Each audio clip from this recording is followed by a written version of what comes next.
I've got just a little bit of chaos on the desk in front of me, but I want to take a look at this. It's another W790 motherboard.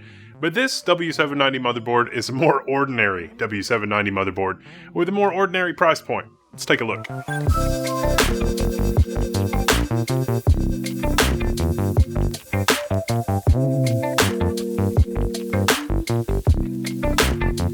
This is a GIGABYTE Workstation motherboard designed around the W790 chipset.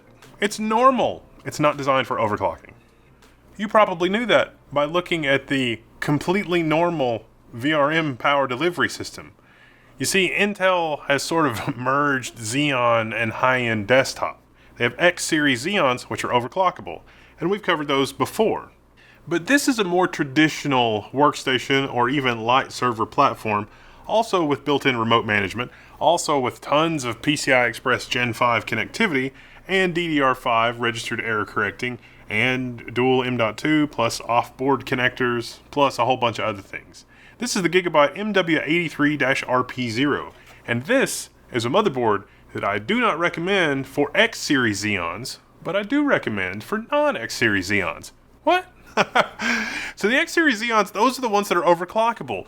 This motherboard literally will not let you overclock. You're operating within the bounds and the performance envelope of completely stock Xeon processors for the W790 platform.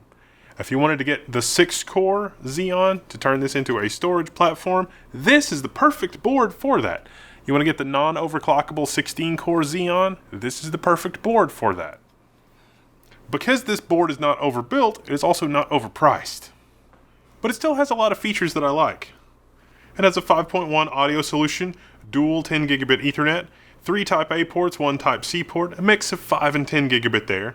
The onboard VGA is from the built-in remote management solution, and there's an RS-232 port. We have a 30-pin right-angle Type-C header, and that's great because it's a right angle off the end of the motherboard. This is going to work great in full-tower machines if you're going to have a GPU hanging off of the end to keep all of your slots free. If you're not familiar with that design pattern, basically you get the Fractal Define XL. You've got all the slots down, but there's an extra slot at the bottom. So you put your GPU that's a dual-height GPU, dual-slot GPU, at the bottom, and you still have every single PCIe slot. None of the PCIe slots are blocked. It's a great platform for that. And your 30-pin 5 gigabit dual-port USB connector off the bottom, it's not going to get in the way of those long cards.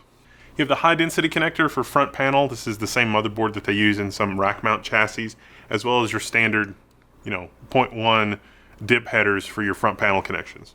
We also have a total of 7 4-pin fan headers, which are controllable through the IPMI. The IPMI is based around the ASpeed 2600. It's a completely standard loadout there, so Linux-based, no surprises. Everything sort of works as expected. It's great.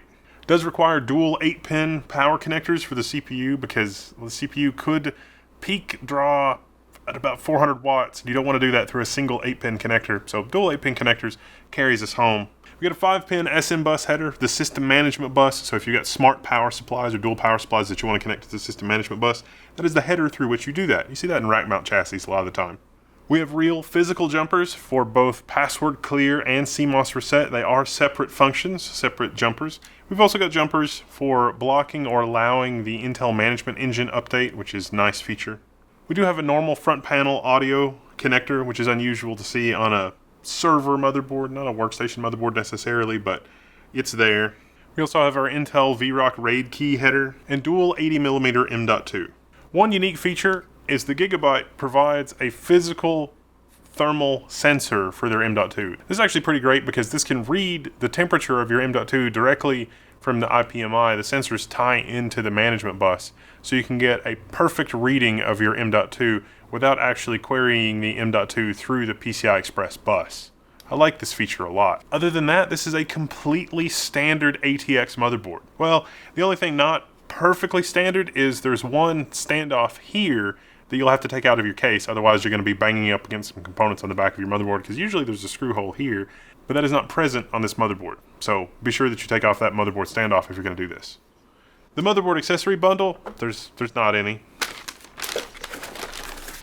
You get a couple of M.2 heat sinks, very modest. A rear I.O. shield. and a breakout cable for your slim SAS to 4 SATA connections. That's it. There's nothing else. This is well and truly a completely adequate platform for W790 based CPUs. We're talking about Sapphire Rapids.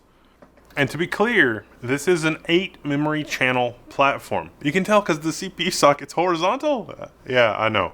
CPU sockets is horizontal. 8 memory channels, so that means W3400 series Xeons. Now you can use W2400 series Xeons, like the aforementioned 6-core. It's just that you'll only get quad memory channel support for that processor, meaning you can only populate 4 of the DIMM slots. I don't really recommend that on this motherboard. There are other motherboards that you can get that would better support a quad memory channel platform. I mean, theoretically, the W790 chipset supports that, and that's what we see in the market, is that the motherboard vendor chooses to put W790 in the 4 or 8 memory channel configuration. And it's the entire motherboard. The chipset doesn't really have anything to do with it. But you see both motherboards referred to as W790. But this is what's referred to as the W3400 series supporting motherboard. So ideally, you would use a 3400 series 8 memory channel processor with this. It's just going to be the non-X versions of those processors. And the vast majority of the Xeon SKUs that are Sapphire Rapids are non-X, no overclocking support. Now, even though you're running this without overclocking support, that CPU is still going to use a lot of power, and it needs a lot of active airflow. If you're going to use a desktop case for this and you're going to build it, the Fractal Torrent is one of the best choices because it has giant fans in the front. It isn't super loud like a server or rack mount case, but it is going to provide a lot of airflow, assuming there's not something here blocking it, or your CPU cooler is not blocking it, so that you've got cooling over the VRM area. Cooling in this area is very important. You may end up having to add a shroud or something that will help direct the airflow for your rear exhaust fan, depending on what kind of a tower CPU cooler you've got. The Arctic SP3 or the Arctic 4UM, it's a new version of the Arctic cooler, is great with this CPU socket orientation. It's a nice front to back cooling airflow configuration. So be sure to check out that tower cooler if you're looking at doing a build around this motherboard. This motherboard has absolutely no frills, no RGB, and literally only the stuff that you have to have on a motherboard of this caliber to be able to handle up to the 56-core Sapphire Rapids CPUs.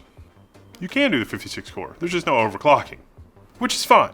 DDR5 4800? Yes, DDR5 4800. I want to run an XMP memory profile. No, you don't. It's been a quick look at the MW83-RP0 from GIGABYTE. I'm Wendell, this is Level 1. I'm signing out, and you can find me in the Level 1 forums. If you have any questions, want to see a build, whatever, let me know.